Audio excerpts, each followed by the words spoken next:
More book recommendations for you today as I list off numbers 21 through 40 of my top 80 favorite science fiction and fantasy books from 45 different content creators. These books today, they're incredible.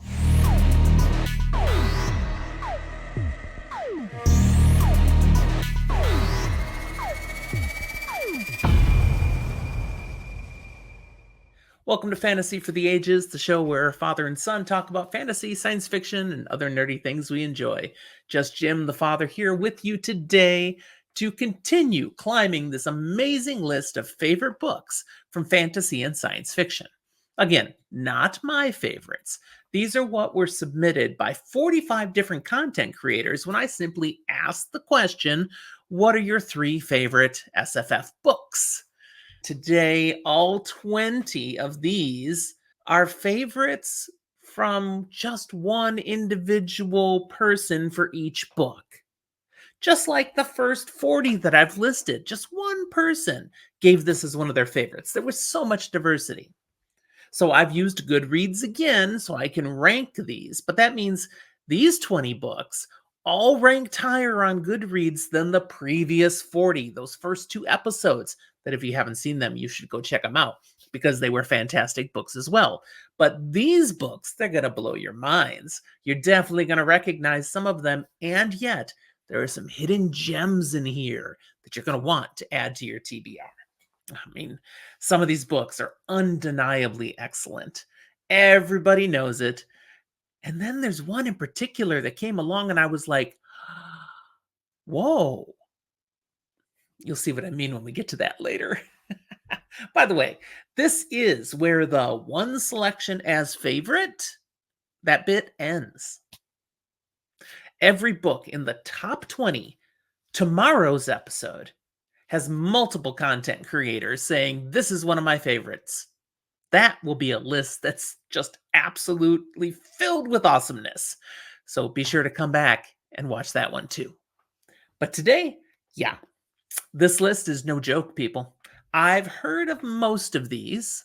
I've actually only read 6 of them so far. So my TBR grows again. I hope yours will too. As with the previous 2 episodes, I'll shout out some of the contributing content creators at the end of the list, so stick around for another quarter of the 45 to be revealed. Enough already. Which of these bloomin' incredible works of fiction make today's list? We start with number 40, The Burning series by Evan Winter. 2 books so far, published in 2017 and 2020. This is high fantasy with rather adult themes. At least 2 more books are planned in the series. Oh, and did I mention it? Dragons. Dragons. Number 39, Rhaenyra Chronicles by Michael J. Sullivan. There are books and novellas in this series that were published between 2011 and 2017, and a long-awaited new book is expected finally this year. So this is an still under development series. There's no projected end yet. Sullivan can just keep writing more books because these are all prequel stories for Rhaenyra Revelations, which was the first published works that Sullivan did. He actually started off as a self-published author, but they really caught on and he was picked up by a major publishing house. I've read both Rhaenyra Revelations and everything that's out so far in Rhaenyra Chronicles, and I thoroughly enjoyed them. This is classic high fantasy. An extra thing to love, there is plenty more to find of these books by Sullivan in the fantasy world he created, Elan. They're set in other eras of time. Things that you hear referenced in the ones we've read so far, such as Legends of the First Empire and the Rise and Fall series. And these things are still being added to. So there's much more to come of goodness from Michael J. Sullivan in this world. Number 38, the Mortal Techniques series by Rob J. Hayes. This is an award-winning series of, interestingly, standalone Asian sword and sorcery fantasy novels. So it's a series, but it's not, because each book stands on its own. There are currently 3 novels written in this and 1 short story. They were all published between 2019 and 2021, but the author's website describes this as an ongoing series, so we should be able to expect more books. Also, even though every story is standalone, the author does specifically recommend you should read them in publication order. So if you're going to add them to your TBR, keep that in mind. Number 37, the Halo novels by various authors. These are all based on the video game Halo and its many iterations. And Microsoft, publisher of that video game series, actually sought out some pretty high quality authors to come in and write adaptations based on the video game material. The quality of these novels is actually quite good, I'm told. There are now over 30 novels and short stories available, and more are still being written.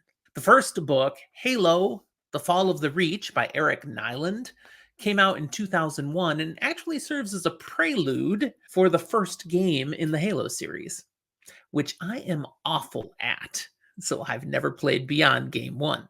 In fact, I've never played beyond much of the beginning of the first game. Oh, I'm so bad.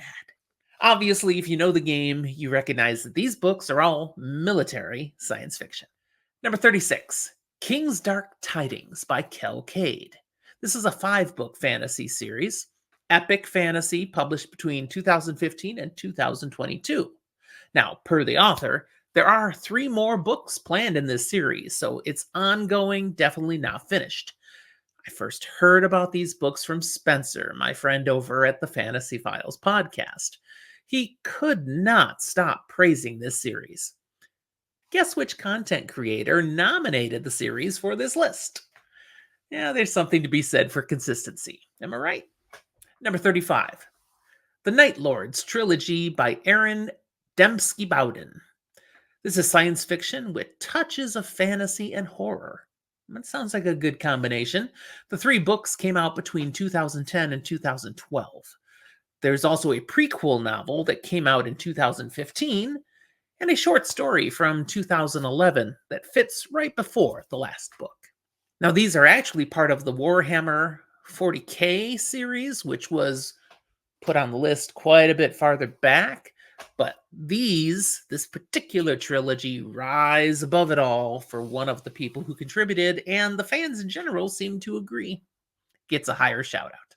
Number 34, The Rook and Rose trilogy by M.A. Carrick.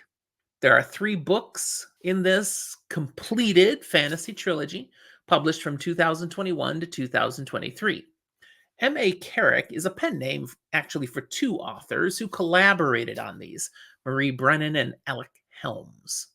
The books are described as high fantasy as well as queer fantasy, praised for LGBTQ representation in a manner which all of that is just normal and accepted. There's nothing out of the ordinary. It's not even particularly noticeable that somebody's LGBTQ. It's just a thing, like anything else. One description called this trilogy Six of Crows Meeting the Lies of Loch Lamora. So there you go. If that piques your interest, you'll know this is something for you. Number 33, The Murderbot Diaries by Martha Wells. This 7-book award-winning science fiction series has been on my TBR for a while and keeps rising further up. I'm really interested in getting to this one. The first book, All Systems Red, came out in 2017. The most recent book was published just last year, and the author is under contract still for at least 2 more books. Goodreads shares that this series concerns, come on, listen to this, a violent, self-hacking cyborg searching for the meaning of life. Who wouldn't want to read that, right? And it's been, as I said, getting closer and closer. I'm probably going to get to it in 2025. Number 32, The Daevabad Trilogy by S.A. Chakraborty. This is historical fantasy fiction set in the time of the Ottoman Empire. Written from 2017 to 2020, there was an expansion collection of short stories that came out afterwards, 2022, just to flesh the world out a little more. Now, this was really just the author's warm-up act, because in 2023, she dropped The Adventures of Amina El-Sarafi. book one of a brand new series, and it hit many of the best fantasy books lists of 2023 and was a nominee for the Hugo Award for Best Fantasy Novel. So this author has arrived, but you want to catch her first trilogy, you put this one, the Devabad trilogy, on your TBR.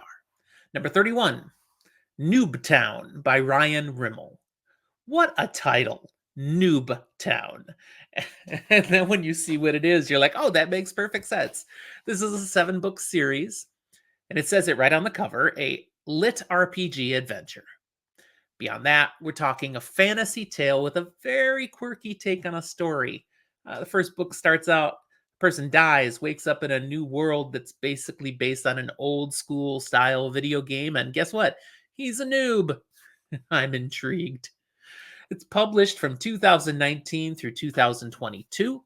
The author is currently working on another book, book 8, which will complete the books 5 through 8 that had like a secondary story arc. There's no telling if that will be the end of the series then or not, but I mean, the author could write more. A word of warning, while I saw many positive reviews for Noobtown as a series, I also saw a number of abysmal ones with seemingly legit criticism. I mean, you've all seen those negative reviews where you're like, wow, the way you wrote that review, you sound like a complete idiot. We know those people.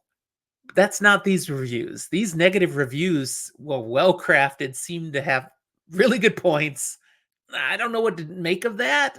The positive reviews are overwhelmingly the higher number, but it kind of gave me the sense that this is one of those series where either you're going to love it or you're going to hate it, and there's no middle ground. So give it a chance. I think I'll like it. Okay, that's 10 of the books. Let's get the other 10. Number 30 is The Legend of Drizzt by R.A. Salvatore. Okay, this has been on my TBR for many years now. They're still writing books in this series. There's 39 of them now. So just because he keeps writing, my TBR gets longer. The first book, Homeland, came out in 1990. And like I said, they're still publishing more. It's not like one straight series, though. There's trilogies and other sets within The Legend of Drizzt. This is classic sword and sorcery, fantasy, in the vein of Dungeons and Dragons. It's part of the greater set of books, The Forgotten Realms, which is the kind of alternative to Dragonlance.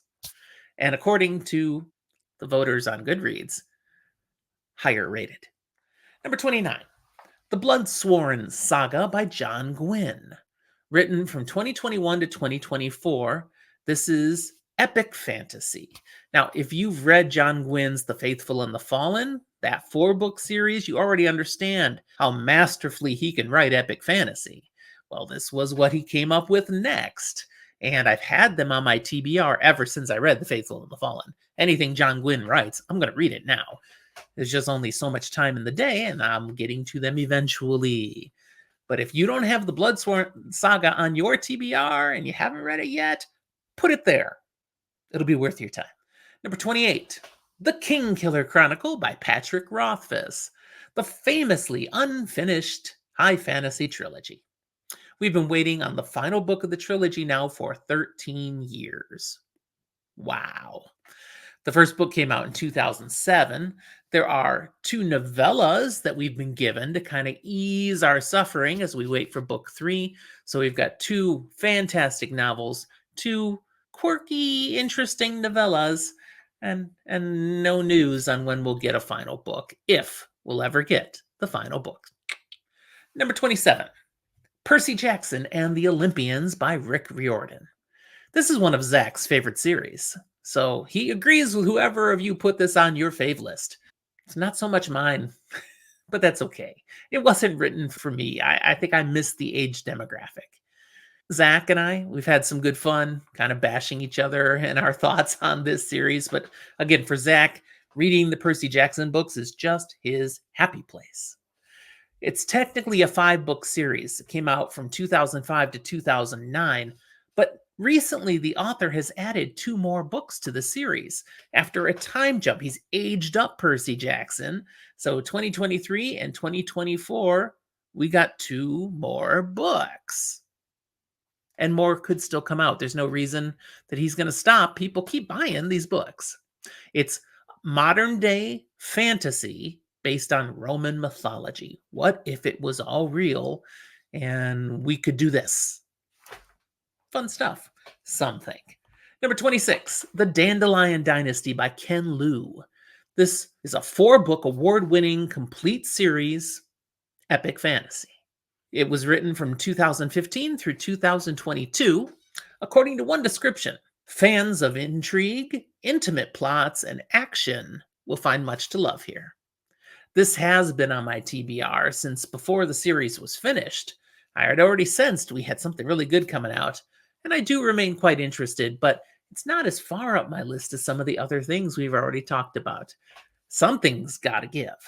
Number 25, The Dresden Files by Jim Butcher. This is one of my absolute favorite series of all time, and I'm only sad to see that it was only selected by just one contributor as a top 3 fave.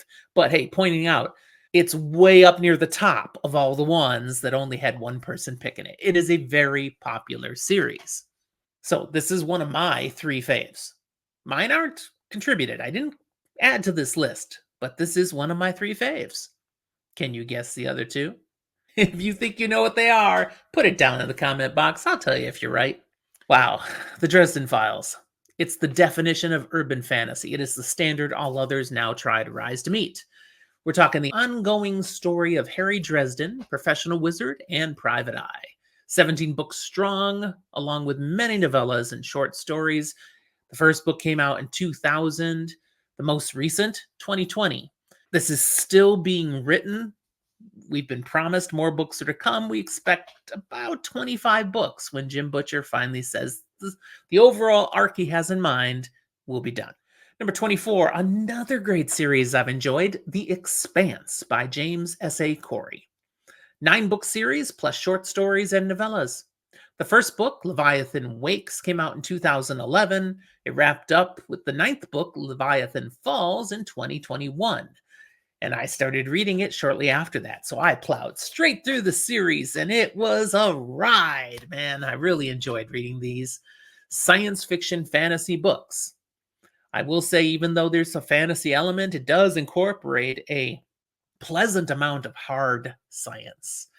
They get the balance just right for a great read. It's fantastically gripping as a narrative. You don't want to stop reading these books. I've read them. I've thoroughly enjoyed them. And I'll even say there's a pretty decent TV adaptation of The Expanse that you can watch now on Prime Video. It covers the first 6 books, and I really hope they come back and finish someday. Number 23, the Harry Potter series by J.K. Rowling. Someone's got a soft spot for Potter, and it's really not super surprising. I mean, come on, it's a really good fantasy series, a blend of the wizarding world with the modern day. Although the modern day Muggleverse is really mostly outside of where the narrative spends its time. There are 7 books in the core series running from 1997 through 2007. I read this series for myself, and then I would immediately turn around and read each book to the family. I didn't begin reading the series until book 4 came out in 2000. Then I started reading it to them. Zach was just a little tyke when we first started. I'm sure he didn't remember me reading the first couple of books. But he came along, and it's part of his fantasy identity from very young. Number 22, A Court of Thorns and Roses by Sarah J. Maas. Yep, romantasy. Seriously come to play now. Now, Zach read this series, and he actually enjoyed it. He's found romantasy works for him. He doubly affirmed they would not work for me, so I'm not going to be adding these to my TBR. But there's no denying they are massively popular. It's a 5-book series, started in 2015 and wrapped up in 2021. Technically, it's a 4-book series, but there is a 5th book that comes between, it's placed between book 3 and book 4, and it's considered book 3.5. It's still nearly 300 pages long. That could be a book of its own. Just in comparison to the other books, it's like half the size. I looked at the genre descriptions for A Court of Thorn and Roses on Goodreads. Yeah, it doesn't even try to be anything different. It says romance and fantasy romance. There's no other major subgenres attempted. Although Goodreads users do consider these young adult. Um, Considering the content, according to what Zach told me, that's pretty scary about what we are considering appropriate for young adults these days. Just my opinion. Okay, number 21. The last thing for today, The Echoes Saga by Philip C. Quantrell. Written over 5 years, 2017 to 2021, this 9-book series has seriously piqued my interest. It's epic fantasy for lovers of Tolkien. Right there up with Feist and Sanderson, the best newcomer in the genre. Those are some of the powerful quotes you see thrown around when this series is being shared. And the ratings these books get, I mean, pay attention, people. Out of the first 60 books on the list, and out of all 60 that only one person recommended, this has the highest rating on Goodreads. Strongly up there. That really says something to me. I'd never heard of the Echoes Saga before. Not a whiff. But as I looked at it now, I'm like, this might be the biggest payoff for me of having put this episode series together and thrown out the question, give me your favorites. Because I'm like, I think this is for me. I'm going to check this series out. I think you should too. Okay, links to where you can find all of these books are easily and conveniently put down in the show notes, but you can use Amazon, Barnes& Noble, or Google just as well as I can. So use my links or just find it yourself. They're all easy to access. All right, being at the end of today's list, let me share again another quarter of the 45 content creators who provided books for this list. Some featured today, some books that were featured on other episodes of the list. But be sure to check out the content of these 11 fabulously great people. So we've got the Beard of Darkness Book Reviews YouTube channel, Benjamin's Book Club YouTube channel, Christopher Navo's YouTube channel, David's Best Reads, Fantasy Book Cafe, Katie Room, lead reviewer for Periapsis Press, Carrie McBooknerd, love that name, Nancy Foster, author of Fragmented Fates fantasy series, Nick Reads Fantasy, YouTube, Nick Weaver, Anna Essays YouTube channel, and Tim Ward, author and host of Got Books YouTube channel. Again, thank you, all of you, for contributing books. Links to all of these people's content is conveniently located in the show notes. I make it easy to just click and discover, check out their stuff. Comment box. Got anything to say about what I put out here today? I love hearing that, and I will respond. Use the comment box. I look forward to seeing what you say. Also, while you're looking around things here in the channel, we've got all the ways you can connect with Zach and I listed: our Discord channel, our Twitter space, other social media links, even our email. Feel free to use any of it. Thanks for watching. We'll talk to you next time.